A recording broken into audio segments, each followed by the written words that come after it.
Bismillahirrahmanirrahim. Qala al-musannif rahimahullah ta'ala wa nafa'ani bihi fi wa fikum fid dharaini amin. Bismillahirrahmanirrahim. Sholatul jamaati utawi iki iku bab njelasaken salat berjamaah. Sin soal. Ma iku apa? Hukmu sholatil jamaati utawi hukume salat berjamaah. Jim jawab. Fardu kifayatin iku hukume fardu kifayah. Bagi siapa? Ngalar rijali ngatasé pira-pira wong lanang al muqimina kang padha mukim yang menempat pada suatu daerah. Wa qaluha utawi sithik-sithike jamaah minimale jamaah iku imamun imam wa makmumun lan makmum siji. Minimal satu imam satu makmum minimal.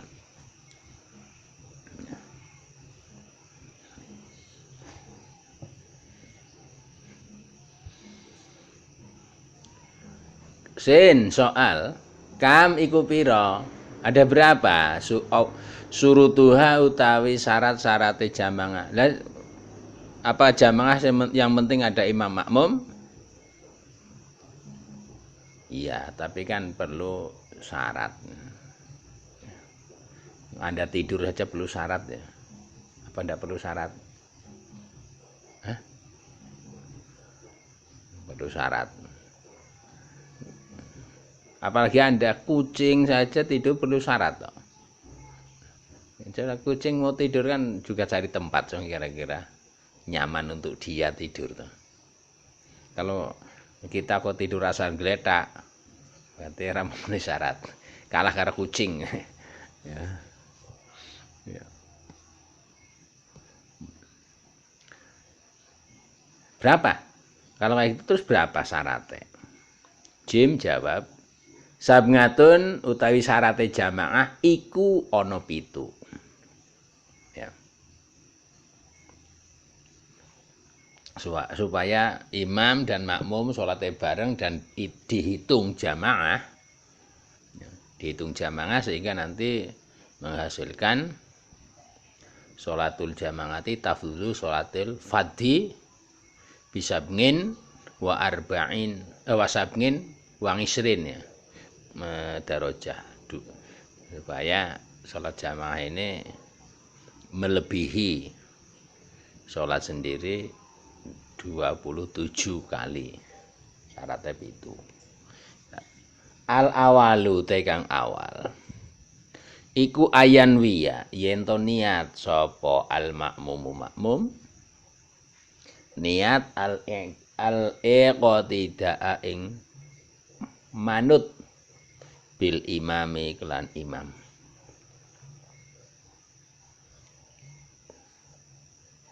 Asane utawi kang kaping pindho iku aya arifa yen to ngerteni sapa al makmumu makmum ngerti intiqalatil imami ing gerak-gerike imam. Asli ya intikal ke asli pindah-pindah imam ya gerak-gerik mulai dari imam berdiri ruku i'tidal sujud itu makmum tahu loh kalau jamaahnya banyak kan makmum yang di belakang tidak tahu imamnya ya secara langsung tidak tapi kan bisa melalui perantara siapa baris yang ada di depannya lagi depannya akhirnya kan sampai ke imam misal ada benar. Kan tidak mungkin kalau terus baris di tengah itu nyeleneh. Ya. Baris nyeleneh kabeh. Imam kayak isi tidal sami Allah di Muhammad. Ben burine gue kayane ra ono kayane. Ya. Misal. Ya. Walau biwasitotin senajan kelawan perantara. Ya perantara baris di depannya itu.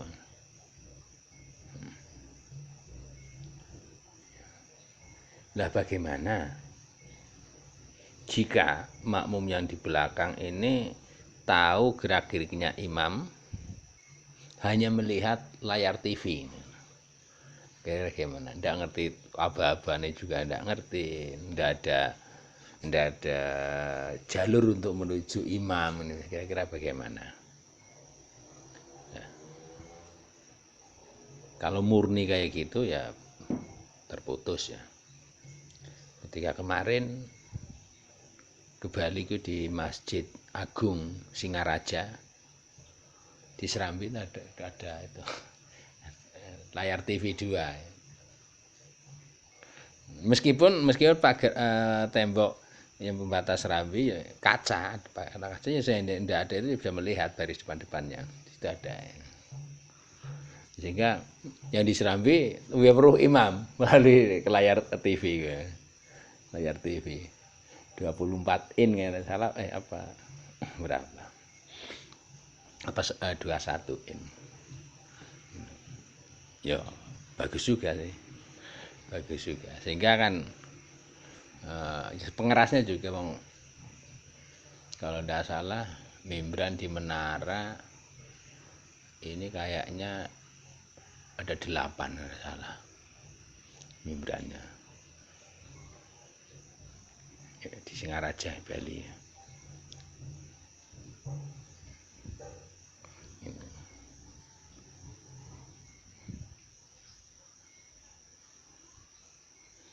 Selama tahu aba-aba dari imam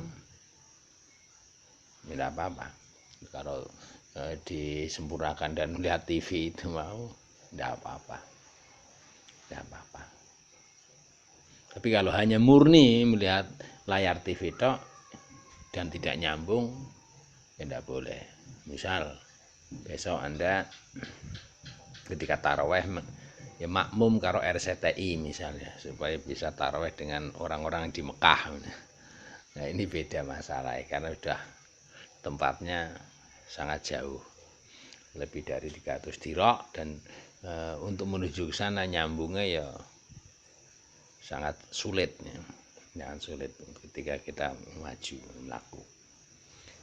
Asalisu utai syarat kang kaping 3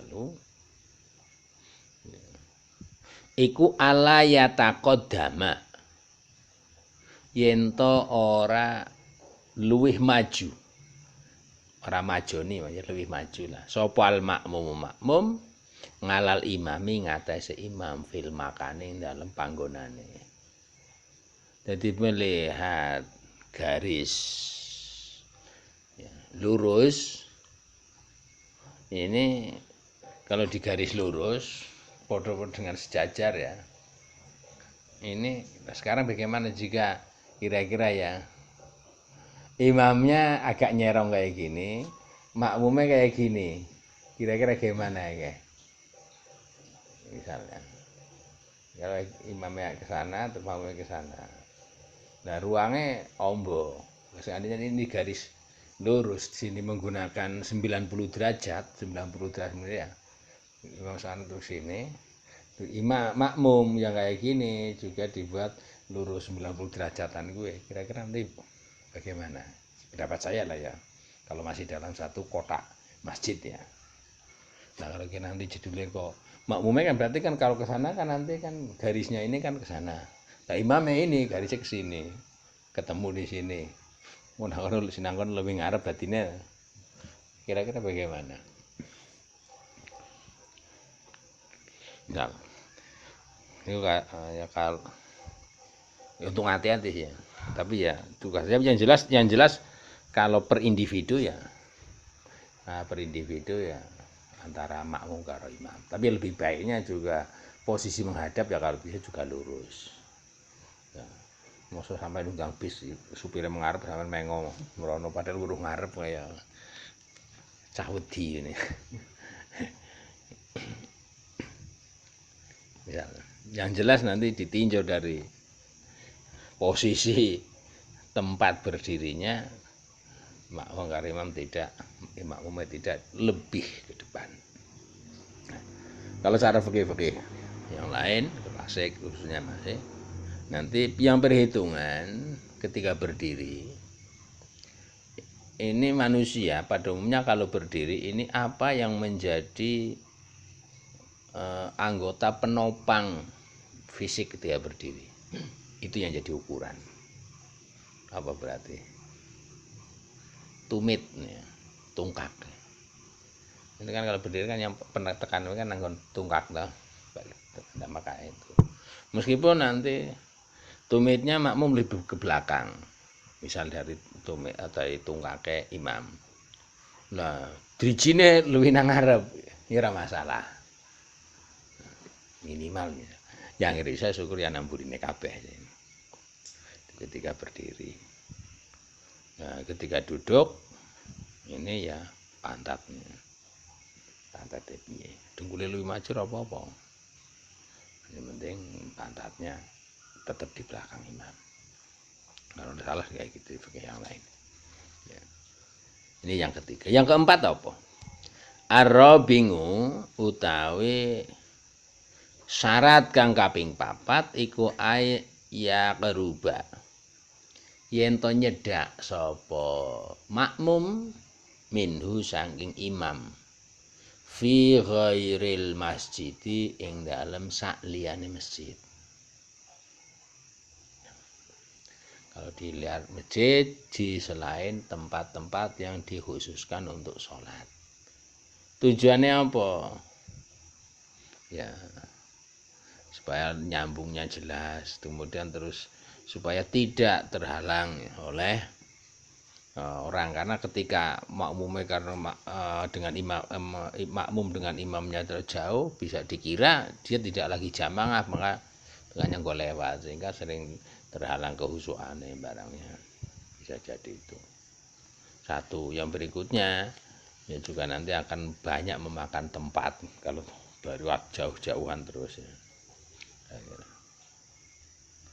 Al khamisu tawi syarat kang kaping 5 iku alla yahula yen to orang ngalang-ngalangi, tidak ada penghalang bainahuma ing dalam antarane imam lan makmum apa hailun perkara kang ngalang-alangi.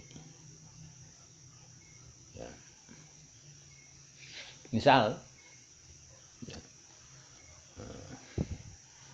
demi keamanan maka pengimaman ini seperti supir bis, bagian belakang ini ditutup kaca misalnya supaya aman. Nah, sehingga seandainya makmum ini berjalan menuju imam, ini harus muter lewat ngarep atau sebagainya misal. Ini kalau di selain masjid tidak boleh. Ya. Kalau di masjid ada matangan boleh, selama masih ada satu bangunan masjid. Nah, terus kemudian bagaimana jika ada seorang yang sholat, imam di sebelah barat sungai, makmum di sebelah timur sungai, yang mana antara imam dan makmum ini tidak ada jembatan yang bisa mengantar. Seandainya ada, harus muter. Yang mana kalau dihitung nanti kalau muternya ini nanti berarti lewat bagian depan imam. Ini tidak sah ya, tidak sah. Karena ada penghalang. Ya. Lah, bagaimana ketika jalan? Ya, jalan raya ramai tidak, dengan lain ke jalan satu sebelah barat jalan, satu sebelah timur. Nah, kira-kira seandainya dia berjalan menuju imam ini sulit, tidak ada dia terhalang enggak? Kalau enggak ya boleh. Tapi lebih baiknya enggak yang kayak gitu ya. Nah, terus kemudian selain masjid, ya misal selain masjid ya, atau imamnya di masjid, makmumnya di luar masjid, ya di luar masjid. Tapi jalan untuk menuju sampai ke imam atau jalan menuju ke penghubung ke imam ini ada yang mundur, ada yang mundur dulu. Ini kalau tidak sama-sama di masjid tidak boleh. Tapi kalau masih di masjid boleh ingitof. Ini toh boleh, kalau salah tahu Syekh Ibnu Qasim ada, kalau tidak salah. Ya, ya ini tahu ya, misal ini ya ibaratnya ke masjid ya.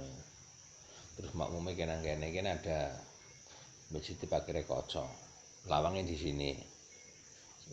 Ini di luar masjid tapi ya, karena melihat ini kocol, melihat bisa melihat barisan sini ya, tapi sini tidak ada pintu menuju imam atau baris ini, supaya makmum yang di luar masjid ini, pokoknya di luar masjid bukan teras ya, masih masjid ya, sudah tidak di lokasi masjid, makanya ya. Ini untuk menuju ke imam ini harus mundur, jalannya mundur, baru bisa nyambung lewat ini ke imam. Anda boleh. Jika ini bukan di area masjid. Ya. Tapi kalau ya ini masih misal emperan masjid, bangunan masjid ya. Ini inti, ini emperan, ini serambi misal ya. Ini tidak masalah selama ini masih emper masjid. Meskipun mundur boleh. Meskipun mundur boleh. Tapi kalau di sini depan ada lebih baik, lebih baik. Ya.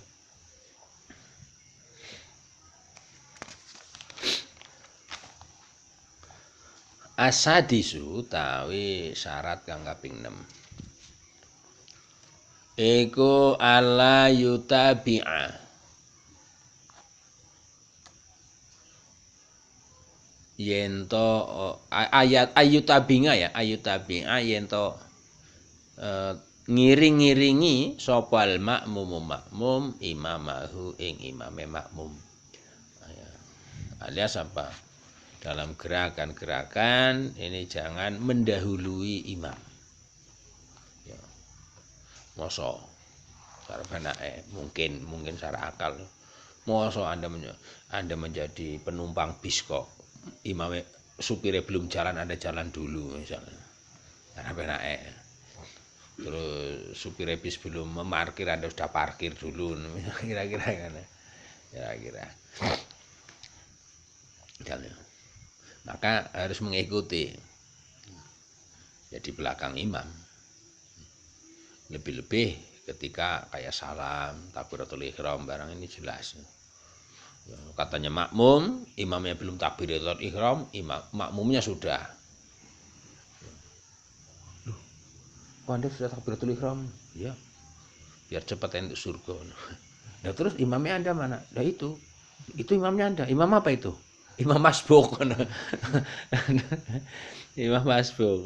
Terus kemudian imamnya belum salam, Anda makmumnya sudah salam dulu, ya Anda boleh. Enggak boleh, batal makmumnya. Imamnya tidak batal, makmumnya yang batal. Ya. Asabi'u utai kang nomor 7. Iku alla yaqta dia yento ora makmum sapa. Makmum si makmum tidak manut, makmum tidak mengikuti biman ing wong talzamu kang wajib ing man apa al i'adatu baleni salat. Ndak apa kira-kira?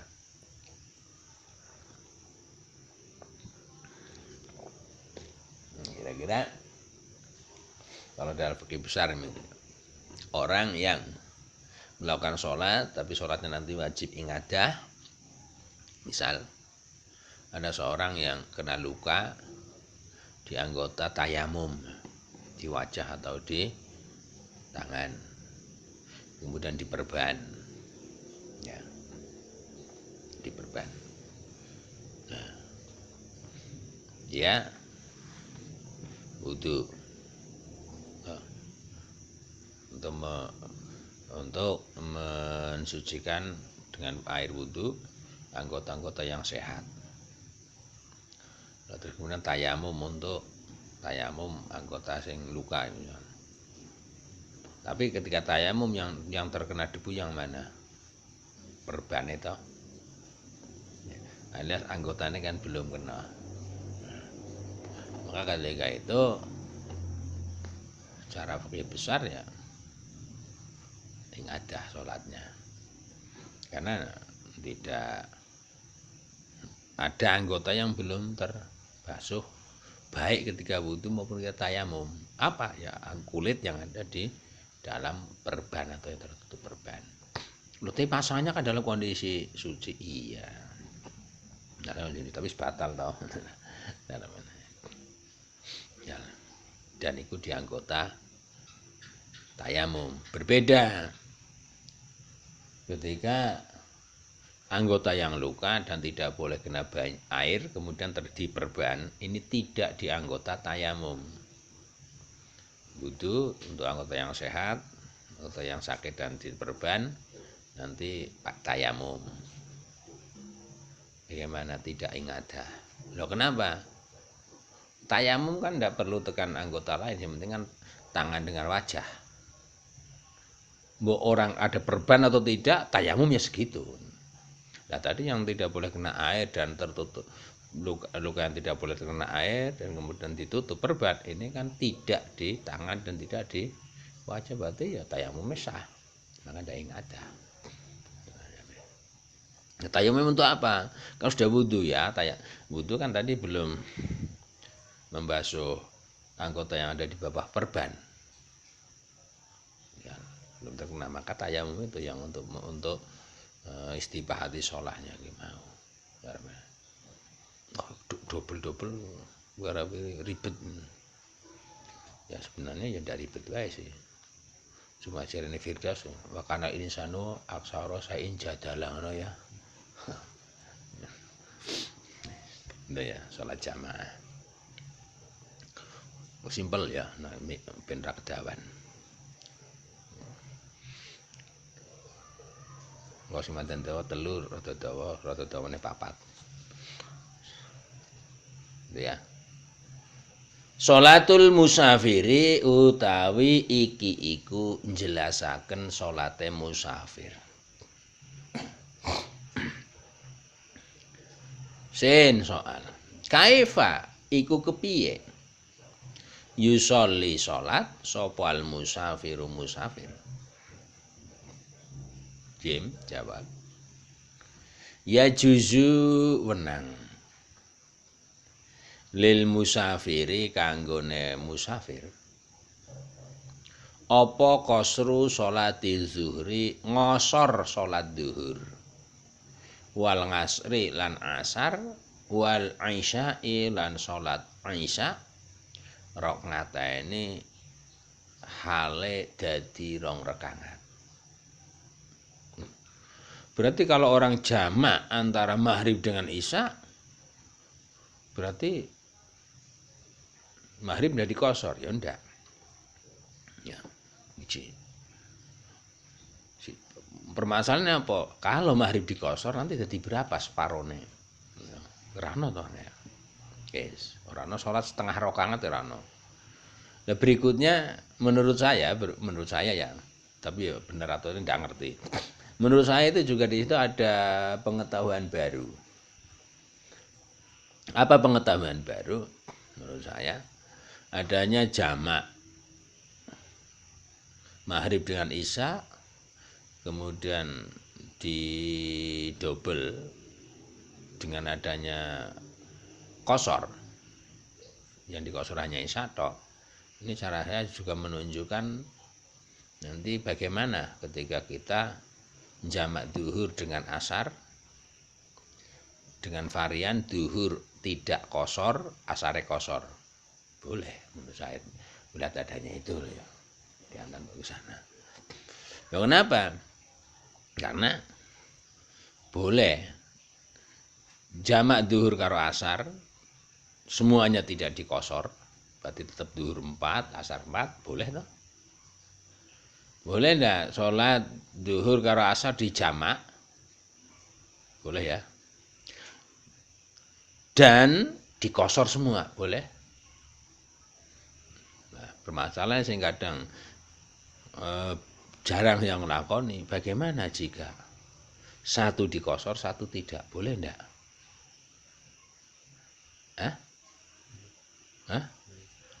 Boleh. Isya maghrib, satu kosor, satu tidak. Itu fikih kan dari sana. Iya, lah itu diantara ada sisipan baru. pengetahuan baru juga. Kan karena maghrib ndak bisa dikosor. Iya.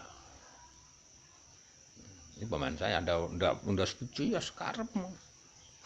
Sekarepmu. Nah sebabnya apa? Contoh lain, jika kita dalam perjalanan kemudian kita sholat jamak, ada orang sholat, dia nggak ngerti. Misal kita jamak takhir lah misal, atau sama-sama musafir, tapi tidak ngerti. Kemudian dia di sholat, kita makmum, kita niatnya qashar. Dia di sholat yang kedua, kita baru sholat pertama ya. Dia sholat kedua tidak qashar, jamak tapi tidak qashar. Nah kita makmum meskipun kita niatnya qashar, kita harus mengikuti imam. Jika imamnya tidak qashar, maka makmum meskipun niat qashar tetap harus sempurna. Nah setelah dia rampung, kita sholat satu lagi misalnya. Terus kemudian kita di qashar bagaimana? Ya boleh. Nggak harus kemudian karena tadi nomor pertama tidak dikosor maka kedua tidak dikosor. Nggak. Nah, antaranya saya ngertiku. Anda boleh tanya ke orang lain. Kira-kira yang mana enggak? Benar mantap. Ini kan pemahaman saya. Anda boleh memahami beda.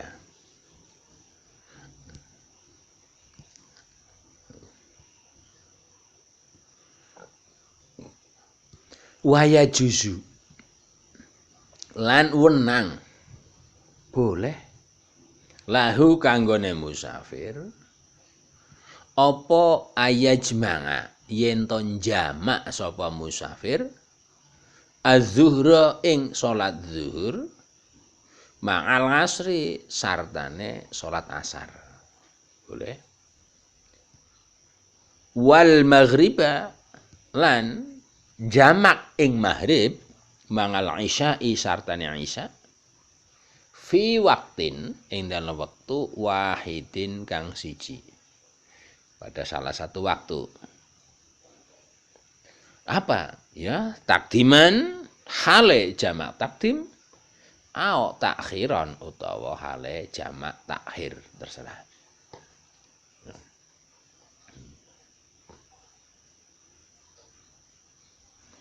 Nah, cuma nanti di kitab-kitab yang lumayan agak panjang, agak tahu keterangannya, nanti ada beberapa syarat bagaimana jamak takdim dan bagaimana jamak takhir.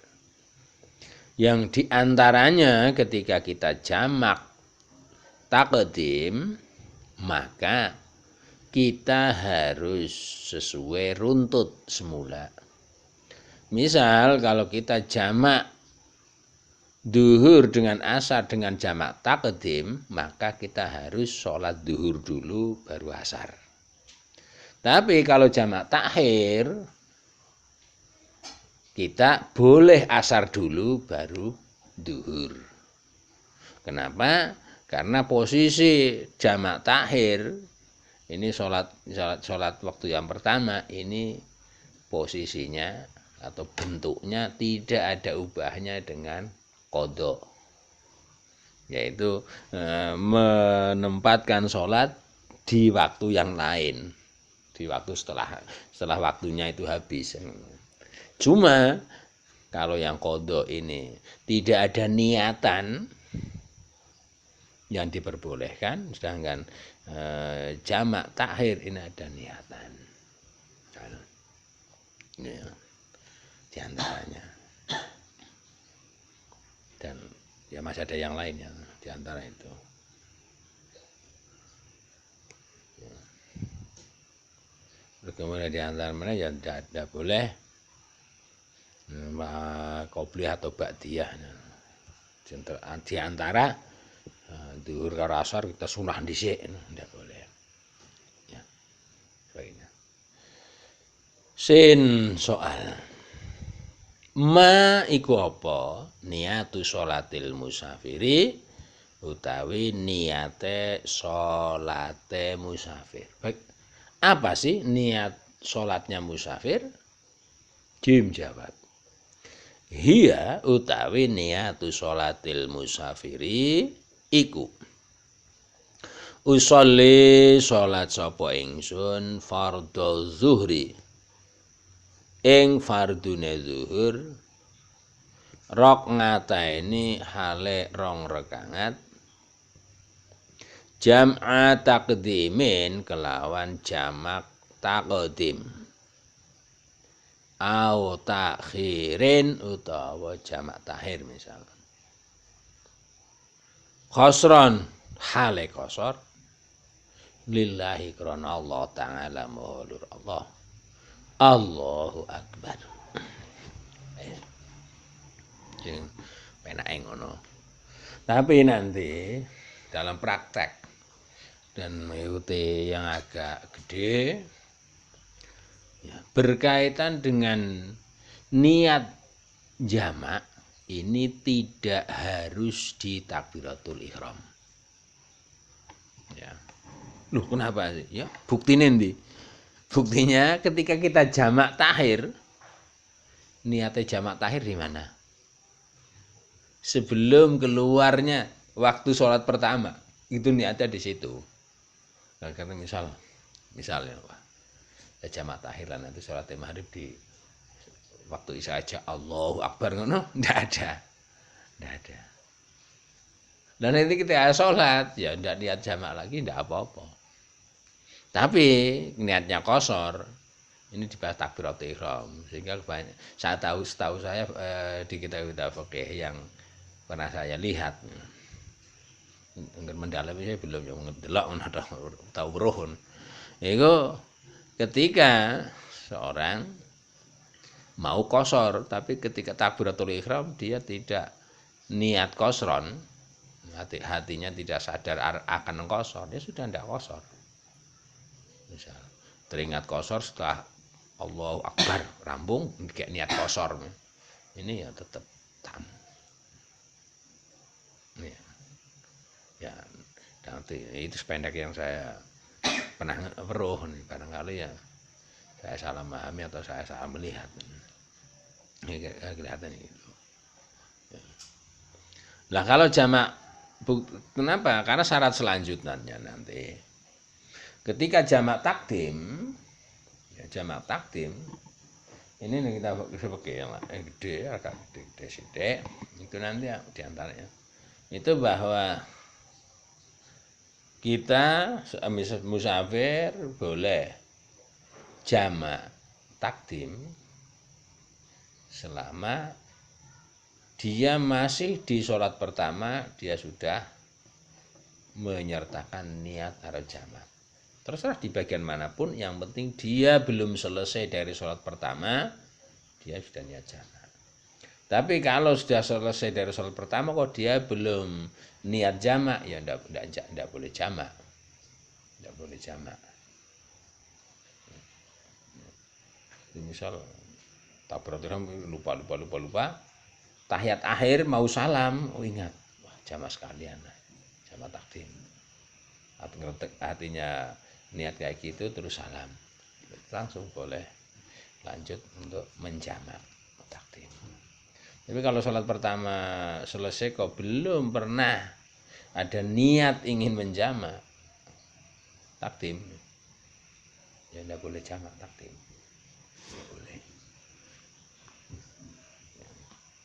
Ya diantaranya dari itu maka cara saya pemahaman saya boleh dipahami bahwa berkaitan dengan jamak niat jamak ini tidak harus di takbiratul ihram berbeda dengan niat mengkosor kira-kira itu wallahi murati